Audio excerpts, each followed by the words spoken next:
día, ¿cómo están? Gusto de volver a encontrarnos en este Cultura Express. Hoy día 9 de septiembre, son las 7:01 y comenzamos como siempre este análisis rápido de las noticias más importantes de la jornada, sobre todo en el ámbito económico, previsional y todos aquellos datos y tips también que les pueden servir para su día a día y para su bolsillo. Hoy, último programa de la semana, ya saben, llegamos hasta aquí, hasta los jueves, pero no por ello con menos energía y menos noticias importantes, porque ya saben que ha sido una semana ahí de sin sabores, por así decirlo. Nos vamos con ese sabor un poco amargo de la boca después de lo que conocimos ayer, la noticia de la sentencia, o lo que falló, mejor dicho, el Tricel, pero como siempre hay que mirar las cosas por el lado positivo y cuando se cierra una puerta se abre una ventana, así que nosotros tenemos que seguir aquí dándole información de la mejor manera posible para que ustedes estén informados, así que como siempre ya saben, cada tarde el Cultura Express a las 7. Y dicho esto,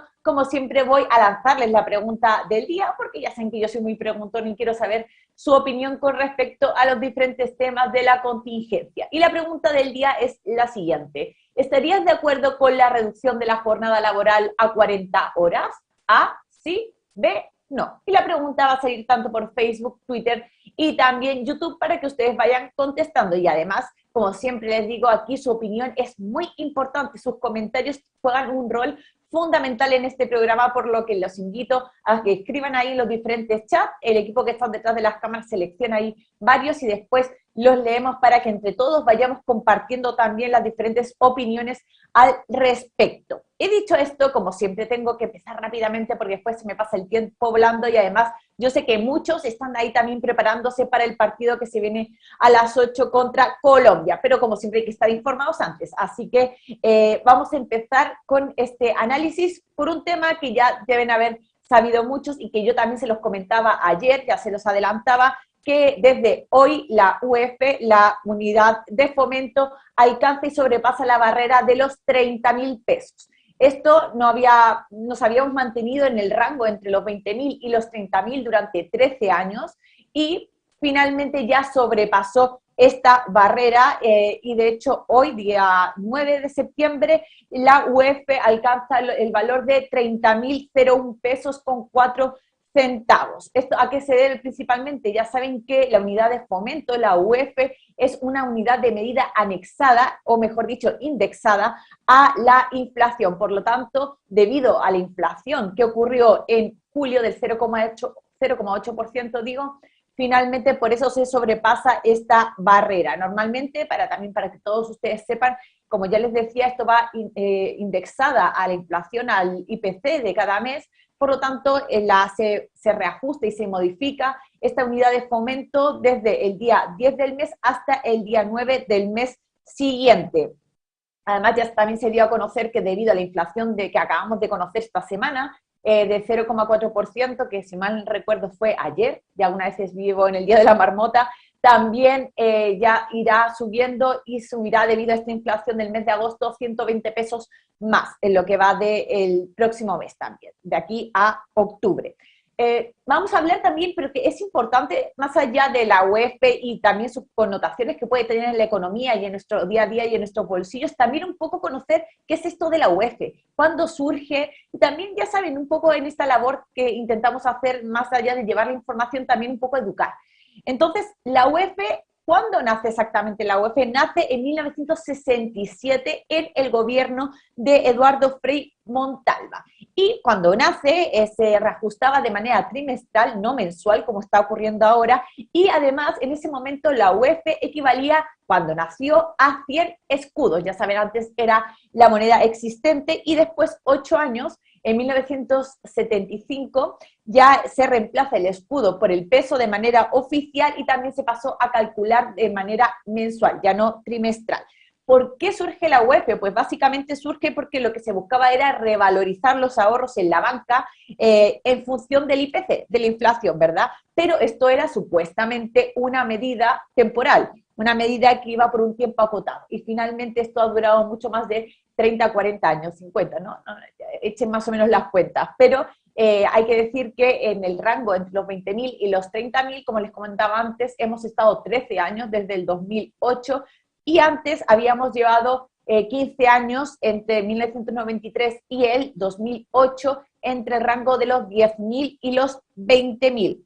De hecho, además, desde 1990 es el Banco Central el que se encarga de determinar el valor de la UEF. Ustedes también esto para que lo tengan en cuenta como información. Y ustedes me dirán, ya, bueno, y más allá de esta historia, ¿cómo nos puede afectar a nuestros bolsillos? Pues básicamente la UEF está indexada, como digo, a diferentes pagos que hacemos, como por ejemplo los créditos hipotecarios, también los créditos de consumo, las colegiaturas, los diferentes aranceles estudiantiles, costos de construcción también, los fondos de cesantía y también los diferentes seguros de salud. Todo eso, por lo tanto, subirá y finalmente afectará a nuestros bolsillos. Aunque uno dirá, es mínimo, vaya sumando pesito a pesito, esto igual que las bencinas. Vaya sumando pesito a pesito y al final, al mes, es un gran dinero. Aquí lo podemos decir que a lo mejor los únicos beneficiados y que podrían ver por el alza de la UEF son las pensiones, porque las pensiones ya saben que también se ajustan y su valor se ajusta al UEF. Por lo tanto, ahí verán poquito, pero por lo menos que algo se habían beneficiados también los pensionados.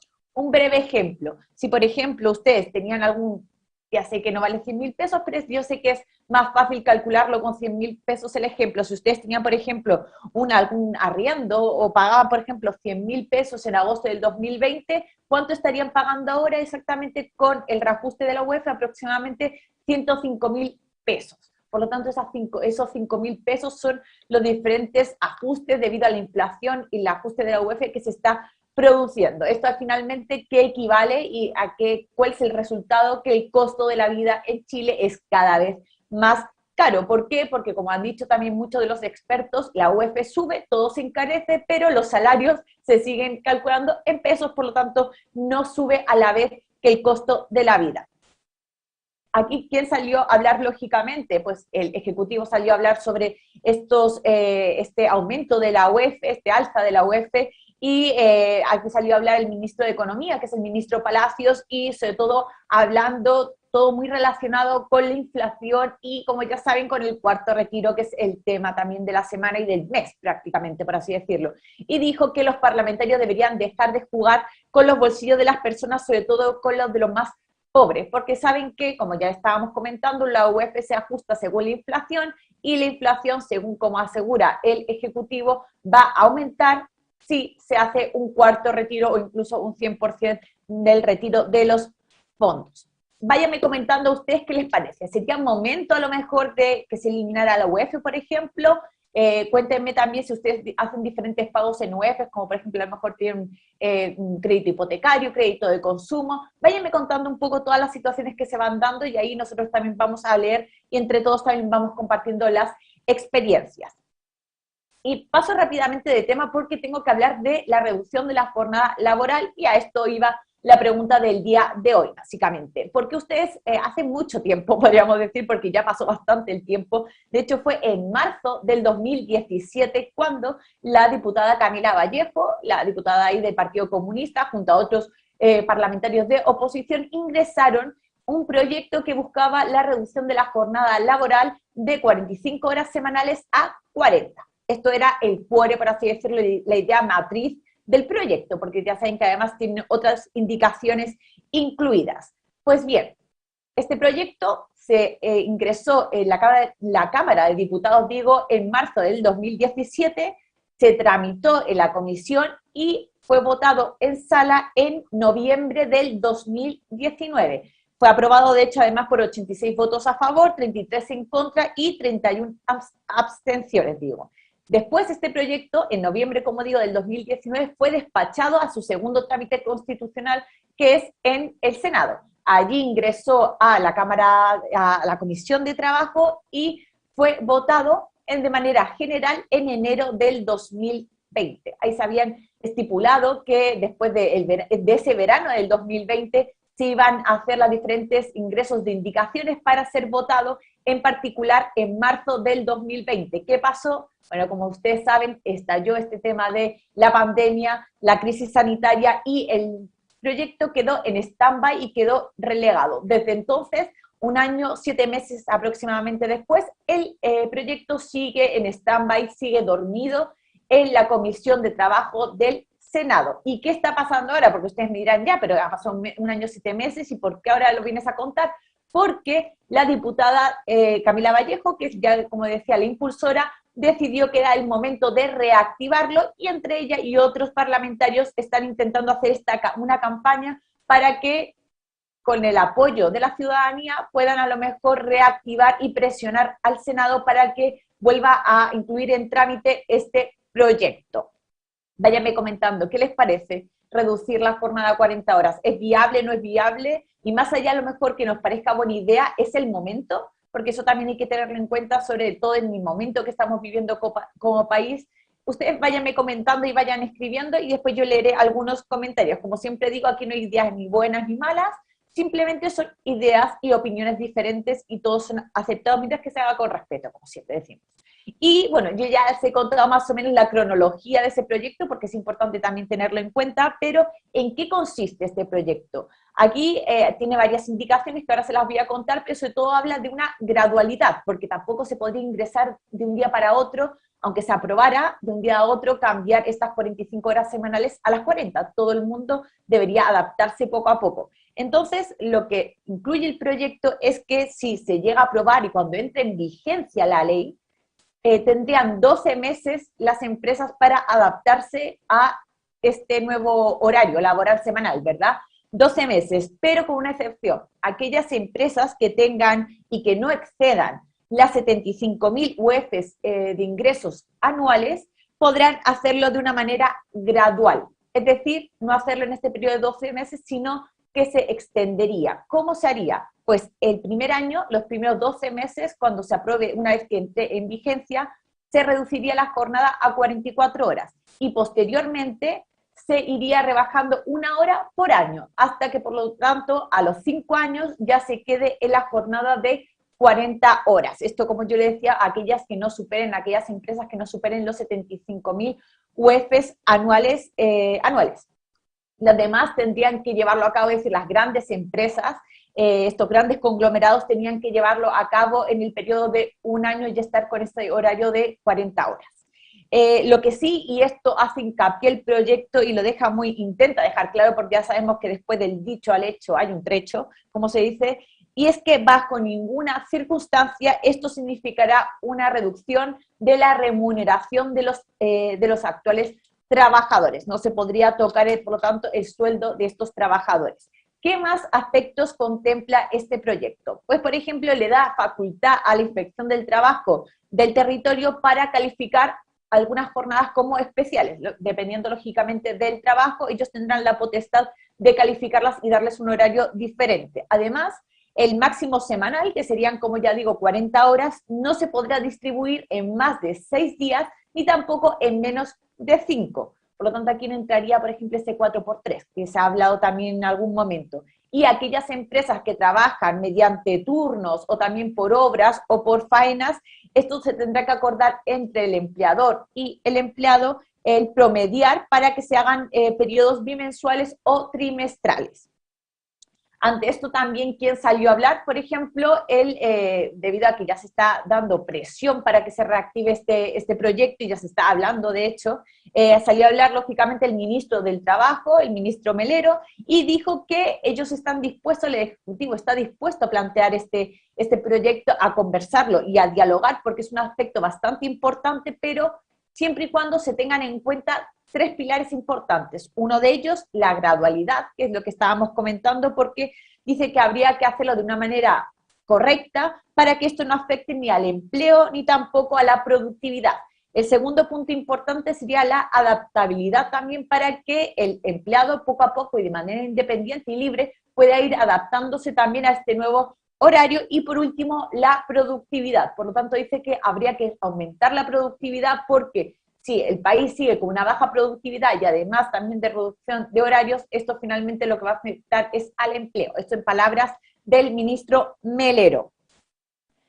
Y además, en todo esto que ya les he contado y todo este proyecto, también se hizo una petición formal hoy, y se aprobó, de hecho, en la Cámara de Diputados una petición formal al presidente, aprobada por 63 votos a favor, que piden al presidente de la República que se cree una mesa técnica especial con el objetivo de crear un plan piloto para empezar a trabajar en esta reducción de jornada en el caso de aprobarse, cómo se llevaría a cabo, etcétera. Bueno, esto es en sí uno de el proyecto matriz, el PORE, del que tanto se ha hablado y que, bueno, fue bastante llamativo por allá, por el 2019, ¿verdad?, cuando se tramitó en la Cámara de Diputados, pero también hay otros proyectos paralelos, más criticados, de hecho, porque tiene a lo mejor unas propuestas un poco más,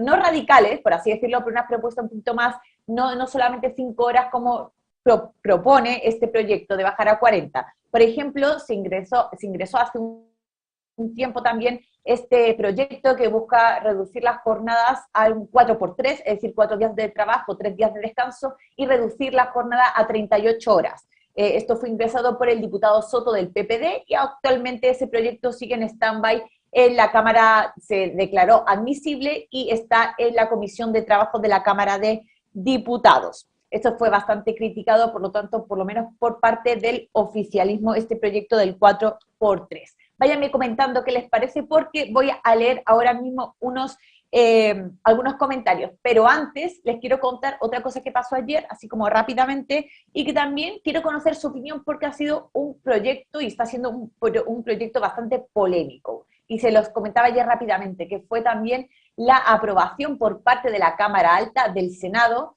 del proyecto de voto obligatorio, de que se vuelva a restituir el sufragio obligatorio en el país. Esto fue aprobado por 25 votos a favor, 14 en contra y una abstención, por lo tanto superó el quórum de 3/5 que necesitaba para ser aprobado en general. Este proyecto ya había sido ingresado en enero del 2020, para que lo sepan, y es un proyecto que nace de diferentes mociones refundidas. Y pues se estableció, además de ser aprobado en general, se estableció que hasta el 7 de octubre tendrán los senadores este tiempo para ingresar diferentes indicaciones al proyecto.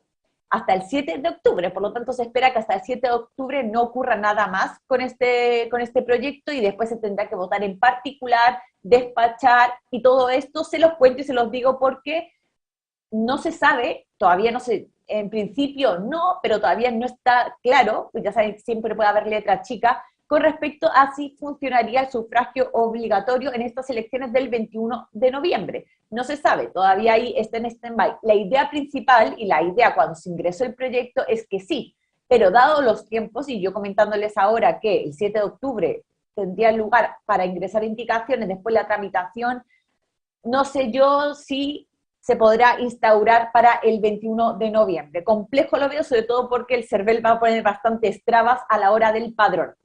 Ahí lo dejo. Usted váyame comentando qué les parece esta opción. Y, de hecho, por eso también ha sido muy criticado, porque dicen que el proyecto está presentando bastantes falencias. ¿Qué falencias? Primero, por un lado, no incluye ningún tipo de sanción este proyecto. Es decir, se hablaba de multas o algún tipo de sanción, sobre todo que fuera en beneficio de las municipalidades, este dinero que a lo mejor se recaude, pero no incluye nada. Esto se está viendo en un proyecto paralelo, pero en sí el proyecto matriz no incluye ningún tipo de sanción, por lo tanto está obligando, pero tampoco te sancionaría de ninguna forma.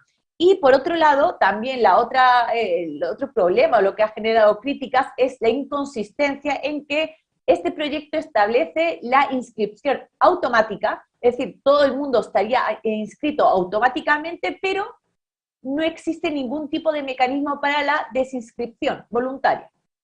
¿Por qué? Porque eso se estaba viendo en un proyecto también paralelo, yo se los conté hace un par de días, creo que fue ayer o antes de ayer, también les contaba que la Cámara de Diputados la semana pasada había rechazado y archivado significa que no van a poder legislar en un año sobre este proyecto, sobre el proyecto, el texto que hablaba sobre la capacidad de desinscripción voluntaria del padrón electoral y de manera temporal. Es decir, 140 días antes de que se fueran las elecciones, se abriría este plazo para que todo el que quisiera, de manera electrónica o presencial, pudiera desinscribirse del padrón y no estar obligado para ir a votar. Por lo tanto, esto se rechazó, no es opción, así que el proyecto de voto obligatorio quedaría en este momento con una inscripción automática, sin capacidad de desinscripción y además sin sanciones ni multas de ningún tipo. Por lo tanto, es un proyecto que por lo menos la derecha está criticando bastante y la oposición dice que es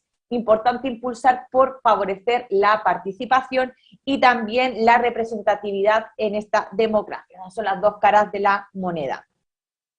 Así rápidamente también comentarles que, bueno, ya recordarán ustedes, el voto obligatorio estuvo vigente hasta enero del 2012, hasta ese momento también era obligatorio y había unas multas arraigadas al no votar y no acudir a las urnas. Y en el primer gobierno de Piñera fue cuando se aprobó la ley 20.520, creo que es, en el que se instaura este voto voluntario. ¿Y que en qué derivó este voto voluntario? Pues que en las elecciones de ese mismo año, las municipales del 2012, la abstención fue del 57%, mientras que en las presidenciales del año siguiente, la abstención fue de un 50,8%. Ahí yo les dejo algunos datos para que ustedes me comenten. ¿Están de acuerdo? ¿No están de acuerdo con el voto obligatorio que vuelva? Si vuelve, ¿debería haber multas arraigadas a ello? Bueno, ustedes vayanme comentando y yo voy a leer algunos comentarios al respecto. Voy a buscar ahí los comentarios que me han llegado de las diferentes redes sociales. Ahí se me están cargando. Aprovecho también, como siempre, mientras que se me cargan los diferentes comentarios, a saludar a todas las personas que están conectadas por nuestras diferentes redes sociales. Ya saben que tienen bastantes plataformas para que ustedes elegir las que más les acomode. Saben que tienen Facebook, Instagram, también el YouTube de FF Live, y como siempre saludo a todas las personas que están conectadas y que nos acompañan cada tarde en este Cultura Express. Aquí me han llegado algunos comentarios. Dice, por ejemplo, aquí. Dice Sandy Bravo: hola Yasmín, hola comunidad, saludos desde Puente Alto. Milda Ruiz: hola, buenas tardes Yasmín y comunidad. Desde Iquique, muchos saludos para todos ustedes. Viviana Pizarro: hola comunidad, Yasmín desde Reñaca. Rosana García: buenas noches Yasmina, que sea una linda tarde. Abrazos desde Inglaterra. Ahí me mandaba besos gigantes a Inglaterra. José Alejandro Daza: por supuesto, sí, esto generaría más puestos de trabajo, eso con respecto al proyecto de 40 horas. Pamela R.A., buenas tardes. Aldo Mardones: sí, para tener más tiempo con la familia, eso con respecto también al proyecto de las 40 horas. Gastón Contreras: estoy de acuerdo 100%, así sería mejor pagadas las horas extra. Raúl Araya: basta de abuso de los empresarios contra los trabajadores. Las 40 horas mejoran la calidad de vida de las personas y por lo menos ayuda a la salud mental. Paula A.O., como siempre mi querida Paulita, dice: yo no entiendo, tengo una cuenta de ahorro en UF y no gano nada, flop, exijo una explicación. Flor Díaz: hola mi querida comunidad, estoy muy triste, ya no tengo candidato, te queremos, Gino. También Diego, ahí como siempre mi querido Diego desde YouTube de FF Live, dice: aún estoy muy enojado por lo de Gino. Dice, también nos manda un beso, dice: buenas tardes comunidad. Cristian Cristianes: hola Yasmina, un gran saludo también a toda la comunidad. Marcelo Cancino: a igual nivel de productividad, menos horas significa menos plata.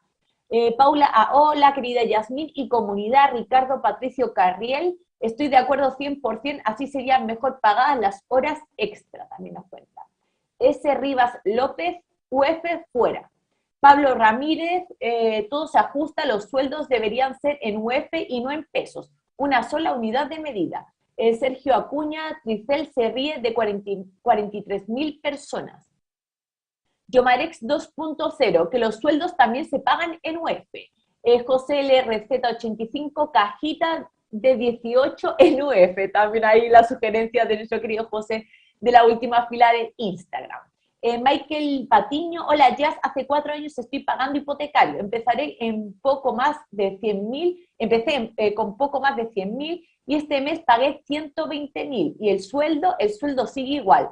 Dice, adhiero el tema de los sueldos en UF, ahí importante también, y gracias por compartir tu experiencia, Michael. Paula A.O., yo también estoy triste y enojada porque no respetaron a los 45.500 compatriotas que eligieron a Gino como su representante para ser su presidente. Rubens: hola ya, saludos a FF Live. Jorge Sánchez: ahora sí que estoy perdido por quién votar. Gisaline Aracena dice: siempre trabajo más del horario cuando estoy en la casa. Emilia: lo malo de todo es que les pagan cada voto a estos señores y si es nulo va el partido con más votos, todo arreglado para ellos. Manuel Rodríguez, no es una medida tan mala. Si un empresariado contrata más por menos, el problema es que no existen incentivos para el contrato. Loreto Zambrano, o UEF o pesos. El sueldo, deudas en UEF, nunca se ha cuadrado. Rubens dice, creo presentar un proyecto antes de una votación como parlamentarios o presidenciales debería estar prohibido.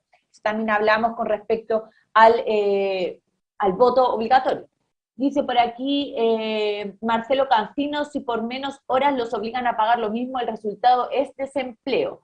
Por aquí dice Manuel Rodríguez, también el planteamiento económico de Chile no sirve, solo se dedica a empobrecer habiendo gasto público que cada presidente aumenta. La recaudación no es suficiente y eficiente, solo se seguirán las excusas. Sofía Delgado, por primera vez en mi vida no voy a votar por nadie. Jorge Sánchez también dice, en Chile entonces la inflación es más baja por los sueldos bajos que hay. Bueno, por los sueldos bajos que hay, pregunta.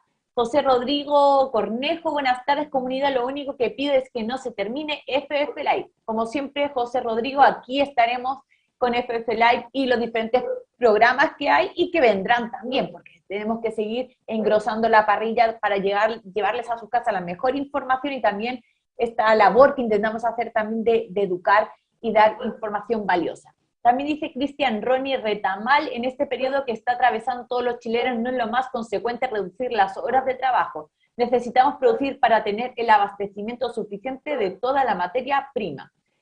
Por aquí dice Michael Patiño, el voto obligatorio con todo respeto es un soberano, y hay unos dibujitos que creo que todos entendimos. Dice también Diego, si el voto obligatorio para que el próximo presidente no sea votado por la minoría.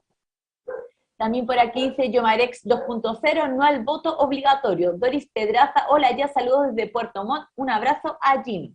La Casona Conste, es mejor bajar la jornada laboral que aumentar el sueldo mínimo, ya que las pymes pueden modificar el horario a subir el costo de remuneraciones.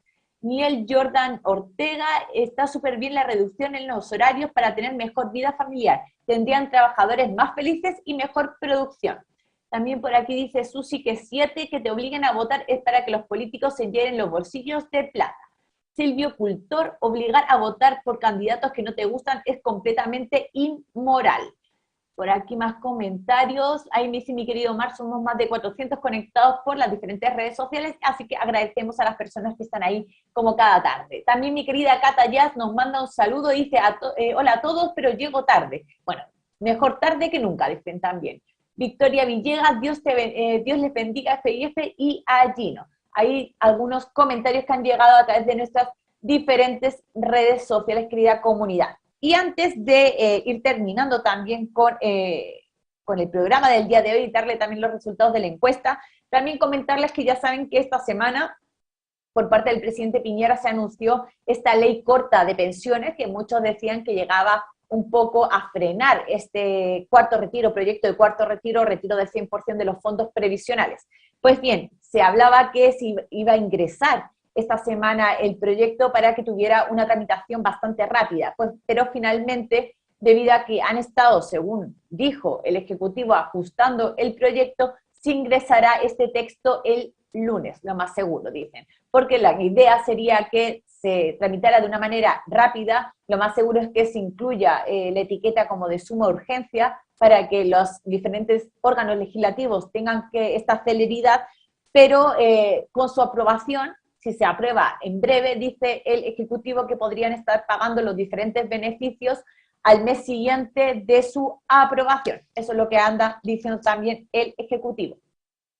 Y antes de irme, quiero dejarles también con este tema para que ustedes también se lo vean en este fin de semana, y es el caso de la Polar. ¿Qué está pasando con la Polar? Que tan comentado ha sido, bueno, este escándalo que hubo financiero y contable de la Polar, que fue hace aproximadamente más de 10 años. Finalmente tuvo una sentencia, la Corte Suprema el viernes pasado, hace aproximadamente una semana también, emitió su fallo y ordenó a PwC, que es PricewaterhouseCoopers, perdón mi pronunciación, los obligó tanto a ellos como también a la Polar a pagar tanto a AFP Capital como a AFP Provida por perjuicios, indemnizarlos, por así mejor dicho, por perjuicios patrimoniales ocasionados a los fondos de pensiones. Por lo tanto, aproximadamente, ¿a cuánto ascendería esta indemnización que recibirían los fondos de pensiones? Aproximadamente, Provida recibiría unos 100 millones de dólares, mientras que AFP Capital recibiría también indemnizado por los ex ejecutivos de la Polar y también por la Polar aproximadamente 22 millones de dólares en total. Pero la pregunta es, ¿a dónde irá a parar este dinero de la indemnización? Porque muchos están preguntando que si realmente fue porque hubo perjuicios patrimoniales a los fondos de pensiones. Los fondos de pensiones, ¿de quién son? De todos los trabajadores, ¿verdad? O por lo menos de los que estaban en esa AFP en ese momento. Pero la pregunta es, ¿cómo se pagará esta indemnización y irá a parar directamente a las cuentas de capitalización de los afiliados? Parece que no. ¿Y por qué les cuento esto? Porque la Superintendencia de Pensiones está más o menos monitoreando esta situación y tendrá que también tomar una decisión de cómo se ejecuta finalmente una vez que se haga este pago de la indemnización. Y se está tomando como ejemplo lo que ocurrió con una arista del caso Cascadas en 2016, que obligó a la Larraín Vial, o bueno, mejor dicho, la Larraín Vial, en este caso, en esta arista del caso Cascadas, llegó a un acuerdo en ese momento, en 2016, un acuerdo extrajudicial con AFP Capital, también AFP Cuprum y Habitat, para que retiraran las demandas que se habían hecho en su contra. A cambio, la Larraín Vial pagó 2,2 millones de dólares a las diferentes AFPs. ¿Y a dónde fue a parar este dinero? Bueno, pues fueron depositados de manera directa a los fondos de pensiones, pero no a las cuentas individuales de cada afiliado. ¿Por qué? Porque dicen desde la superintendencia y diferentes expertos que esto es prácticamente imposible conocer y determinar el perjuicio de cada afiliado de manera individual. Además que también hay que tener en cuenta que han pasado también muchos años,